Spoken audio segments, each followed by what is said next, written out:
Okay, first I'm going to start off with the flexor carpi radialis muscle, and that originates on the common flexor tendon from the medial humeral epicondyle, and then it inserts onto the bases of the second and third metacarpals.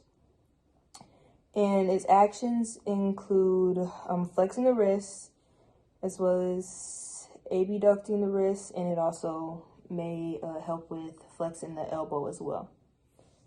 Now, in order to palpate this muscle, can you radially deviate your hand, other side?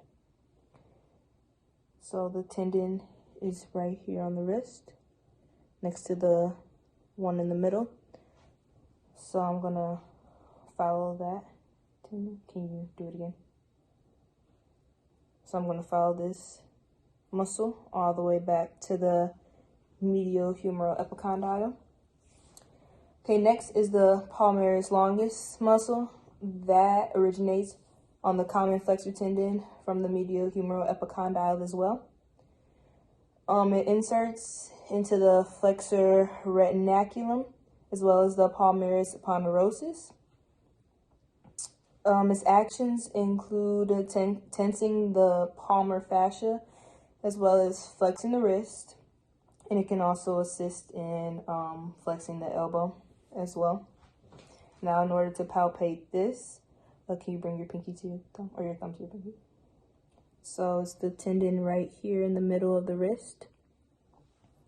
And then I'm also gonna palpate that all the way to the medial humeral epicondyle as well. Okay, now I'm gonna do the flexor carpi ulnaris.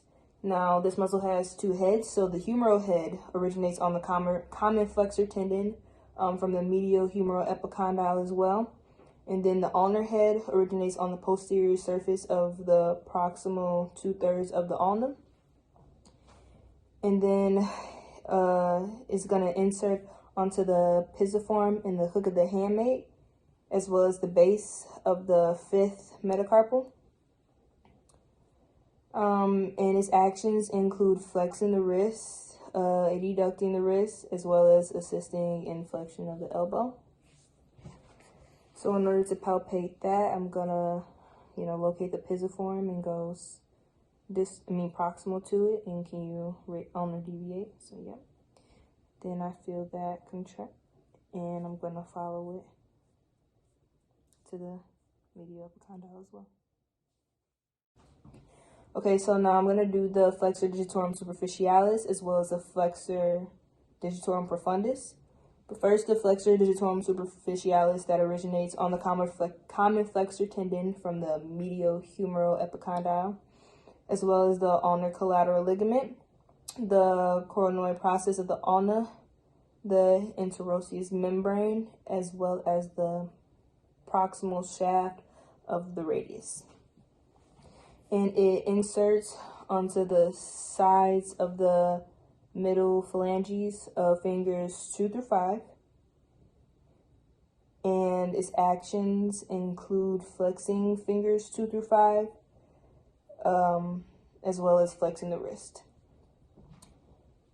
And then the flexor digitorum profundus, the origin is the anterior medial surfaces of the proximal 3/4 of the ulna, and then the insertion includes the base of the distal phalanges, the palmar surface of fingers 2 through 5, and then its actions include flexing fingers 2 through 5, and then it also assists in wrist flexion.